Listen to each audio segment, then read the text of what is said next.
مصاحب number 4 محمد محترم چلکانہ۔ تقریر کا عنوان ہے مدارس اسلامیہ کی اہمیت۔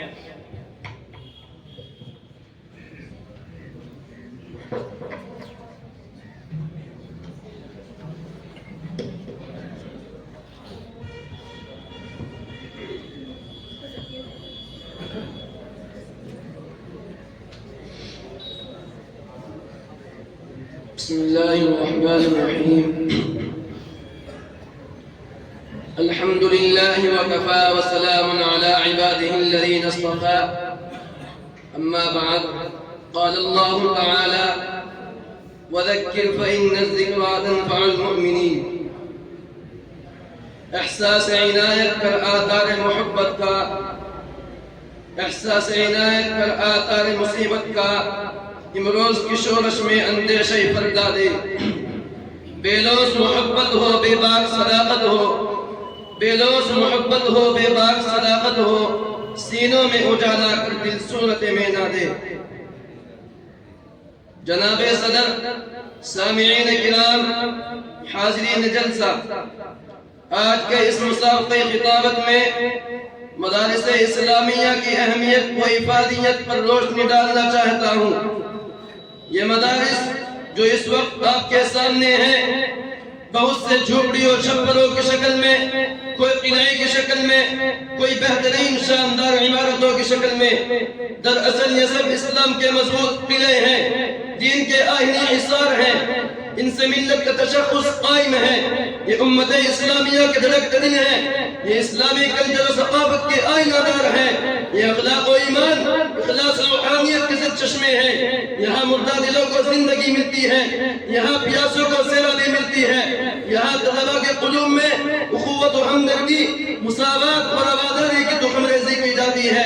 اور سب سے بڑی بات یہ ہے کہ یہاں ان کے افکار و عقائد صحیح ہوتے ہیں، ان میں فکر آخرت پیدا کرنے کی کوشش کی جاتی ہے، آنے والی زندگی کے لیے اسے ٹریننگ دی جاتی ہے، اسے سوالوں کے جوابات یاد کرائے جاتے ہیں۔ میرے محترم دوستو، بہت سے حضرات یہ کہتے ہیں کہ دنیا بہت ترقی کر گئی، اس میں بہت سی چیزوں کی ایجاد ہو گئی، اس کی بھی کوشش ہو رہی ہے کہ سورج، چاند اور سیاروں کو اپنے قبضے میں کر لیا جائے، طرح طرح کے انکشافات ہو رہے ہیں۔ ان سائنسی ایجادات نے بہت سی چیزوں کا انکار کر دیا ہے، لیکن آپ سوچ کر، اپنے دل پر ہاتھ رکھ کر خدا را مجھے بتائیے کہ کیا کسی نے اس 2 گز زمین کے ٹکڑے کا بھی انکار کیا ہے؟ کیا کسی نے موت کے وقت کو 2-4 گھنٹے کے لیے مؤخر کیا ہے؟ سانس کی رفتار پر بھی کسی کا قابو ہوا ہے؟ زندگی میں کوئی دوبارہ واپس لا سکا ہے؟ ان سب کا جواب آپ یہی دیں گے کہ یقیناً یہ کام آج تک نہ کسی سے ہوا اور نہ قیامت تک ہو سکتا ہے۔ جب ہمیں یقین ہے کہ ہمیں مرنا ضروری ہے، حساب و کتاب بھی ہونا ہے، جس نے پیدا کیا وہ زندگی کے بارے میں سوال کرے گا، ان نعمتوں کے بارے میں پوچھے گا، قبر میں سوال و جواب ہوں گے، ان سوالات کے جوابات، ان کی مشق و تمرین و ٹریننگ۔ میرے محترم دوستو، مال و دولت، بہترین دنیاوی کالج، بڑی بڑی یونیورسٹیاں نہیں دے سکتی۔ ایوان حکومت اور ماہرین قانون اس کے جواب سے قاصر ہیں۔ یہ جواب اگر مل سکتا ہے تو انہی مدارس و مکاتب سے، یہ سبق اگر حاصل ہو سکتا ہے تو انہی فرقہ پوشوں اور ذکر اللہ میں مشغول ہونے والے حضرات سے۔ صحیح ہے، نہ پوچھ ان فرقہ پوشوں کی ارادت ہو تو دیکھ ان کو، نہ پوچھ ان فرقہ پوشوں کی ارادت ہو تو دیکھ ان کو، ید بیزار لیے بیٹھے ہیں اپنی آستینوں میں۔ اور کسی نے کمال عقیدت و ارادت کو ملحوظ رکھتے ہوئے صحیح کہا ہے، تردامنی پہ شیخ ہماری نہ جائیو، تردامنی پہ شیخ ہماری نہ جائیو، دامن نچوڑ دیں تو فرشتے وضو کریں۔ اس لیے اس سدا بہار زندگی کے لیے جہاں ہمیشہ رہنا ہے، وہاں کی تیاری کے لیے، عقائد و افکار صحیح و سنوارنے کے لیے ان مدارس کا ہونا ناگزیر ہے۔ محترم دوستو، مغلیہ سلطنت کے زوال کے بعد اسلام پر ایک ایسا دور آیا اور امت مسلمہ ایسے نازک مرحلوں سے دوچار ہوئی جس نے پورے ہندوستان کے مسلمانوں میں اضطراب و بے قدری کی فضا پیدا کر دی۔ ان پر ہر طرف سے غاریں ہونے لگی، ان کے عقائد کو مسخ کیا جانے لگا، ان کے عقائد کو مسخ کیا جانے لگا، ذہنی و فکری ارتداد پیدا کرنے کی منظم سازشیں ہونے لگی۔